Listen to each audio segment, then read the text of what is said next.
ನಾನು ರಾಜೇಂದ್ರ ಬೆನ್ಕೆ. ಈ ಬಸುರ್ತಿ ಊರಿನಲ್ಲಿ ಬಸುರ್ತಿ ಡ್ಯಾಮ್ ಆಗ್ತಾ ಇದೆ. ಆದರೂ ಈ ಡ್ಯಾಮ್ ಏನು ಕನ್ಸ್ಟ್ರಕ್ಷನ್ ನಡ್ತಾ ಇದೆ ಅದು ಇಲ್ಲಿಗಲ್ ಕನ್ಸ್ಟ್ರಕ್ಷನ್ ಇದೆ. ಇದು ಕಾನ್ಸ್ಟಿಟ್ಯೂಷನ್ ಲಾ ವೈಲೇಟ್ ಮಾಡಿ article 21 of Indian constitution violate ಆಗಿದೆ, ಆರ್ಟಿಕಲ್ 19 ವೈಲೇಟ್ ಆಗಿದೆ, ಆರ್ಟಿಕಲ್ 14 ವೈಲೇಟ್ ಆಗಿದೆ. ಇದು ಎಲ್ಲ ಕಾನ್ಸ್ಟಿಟ್ಯೂಷನಲ್ ಆ್ಯಕ್ಟ್ ವೈಲೇಟ್ ಮಾಡಿ ಇಲ್ಲಿಗಲ್ ಕನ್ಸ್ಟ್ರಕ್ಷನ್ ಮಾಡ್ತಾ ಇದ್ದಾರೆ. ಅದರದ ಕಾನ್ಸ್ಟಿಟ್ಯೂಷನ್ನಲ್ಲಿ ಗೌರ್ಮೆಂಟ್ ಒಂದು ಆ್ಯಕ್ಟ್ ಇದೆ, parliament act, land acquisition act 2013. As per that act article 300A refer ತಗೊಂಡು ಆ ಆ್ಯಕ್ಟ್ನಲ್ಲಿ ವೆರಿ ಸ್ಪೆಸಿಫಿಕ್ಲಿ ಬರ್ದಾರೆ ದ್ಯಾಟ್ ಮೊದಲ ರೊಕ್ಕ ಕೊಡಬೇಕು ರೈತರಿಗೆ, ಆ ನಂತರ ಡ್ಯಾಮ್ ಕಟ್ಟಬೇಕು, ಬ್ಯಾರೇದೇನೂ ಇಲ್ಲ. ಇವರು ನೋಟಿಸ್ ಕೊಟ್ಟಿಲ್ಲ, ಇವರು ಯಾವುದು SI ಕಮಿಟಿ ಸೆಟಪ್ ಮಾಡಿಲ್ಲ, ಇವ್ರಿಗೆ ಟ್ರಾನ್ಸ್ಪರೆನ್ಸಿ ಅಂತ ಏನು ಅಂತಂದ್ರೆ ಇವ್ರಿಗೆ ಗುರುತಿಲ್ಲ.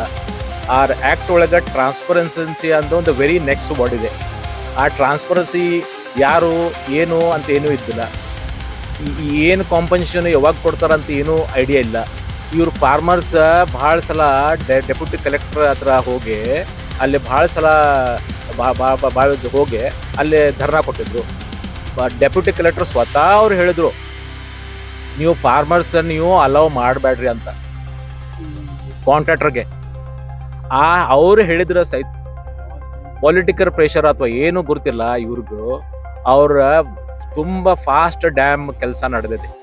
ಮೊನ್ನೆ ಒಂದು ಶಾಕಿಂಗ್ ನ್ಯೂಸ್ ಅಂದ್ರೆ ನಮ್ಮ ರೈತರ ಮಂದಿ ಅವ್ರ ಯಲ್ಲಮ್ಮ ದೇವಸ್ಥಾನಕ್ಕೆ ಹೋದ್ರೆ ಆ ವೇಳಕ್ಕೆ ಯಾರೂ ಊರಾಗಿಲ್ಲಂತ ನೋಡಿ ಅವರು ದೊಡ್ಡ ಫಾಸ್ಟ್ ಕನ್ಸ್ಟ್ರಕ್ಷನ್ ಸ್ಟಾರ್ಟ್ ಮಾಡಿ ಒಂದು 10% ಕನ್ಸ್ಟ್ರಕ್ಟ್ ಮಾಡಿದ್ದಾರೆ.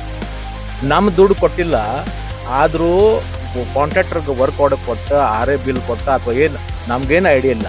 But this is against the law. ನಮ್ಮ ಕರ್ನಾಟಕನಲ್ಲಿ ಇಂಥ ಎಲ್ಲ ಎಜುಕೇಟೆಡ್ ಸ್ಟೇಟ್ನಲ್ಲಿ ಇದು ಮನಿ ಇದು ಫೈನಾನ್ಷಿಯಲ್ ಫ್ರಾಡ್ ಆಯ್ತಂತ ನೀವು ವಿಚಾರ ಮಾಡಿ. ನೀವು ಟ್ಯಾಕ್ಸ್ ತುಂಬ್ತೀರಾ, ಎಲ್ಲ ಇದು ಮಾಡ್ತೀರಾ, ಅದ್ರ ಟ್ಯಾಕ್ಸ್ ನಿಮ್ಮ ರೊಕ್ಕ ಎಲ್ಲೇ ಮಿಸ್ಯೂಸ್ ಆಗ್ತೈತೆ ನೋಡ್ರಿ. Constitutional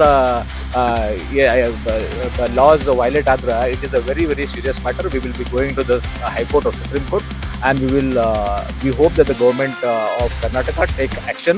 Matte yaryar itraga involve adarla ಅವ್ರಿಗೆ ಆಸ್ ಪರ್ ದ ಲಾ ಅವ್ರಿಗೆ ಆ್ಯಕ್ಷನ್ ತಗೋಬೇಕು. ಮತ್ತು ನಮ್ಮ ಫಾರ್ಮರ್ಸ್ಗೆ ಅವ್ರದ್ದು ರೈಟ್ಫುಲ್ ಕಾಂಪನ್ಸೇಷನ್ ಸಿಗಬೇಕಂತ ಒಂದು ರಿಕ್ವೆಸ್ಟ್ ಇದೆ. ರಾಜೇಂದ್ರ ಬೆನ್ಕೆ. ಇದು ಎಷ್ಟು ವರ್ಷದಿಂದ ನಡೀತಾ ಇದೆ? ಇದು 1 ವರ್ಷ ಆಗ್ತದೆ. ಲಾಸ್ಟ್ ಏಪ್ರಿಲ್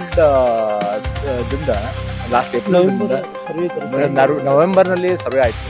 ಗ್ರಾಮಸ್ಥರ ವಿರೋಧ ಇದ್ರೂ ಕೆಲಸ ಮಾಡ್ತಾ ಇದ್ದಾರೆ. ಗ್ರಾಮಸ್ಥ ವಿರೋಧ ಐತಿ. ಭಾಳ ಸಲ ಅವ್ರ ಮೋರ್ಚಾ ತಗೊಂಡು ಹೋದ್ರು.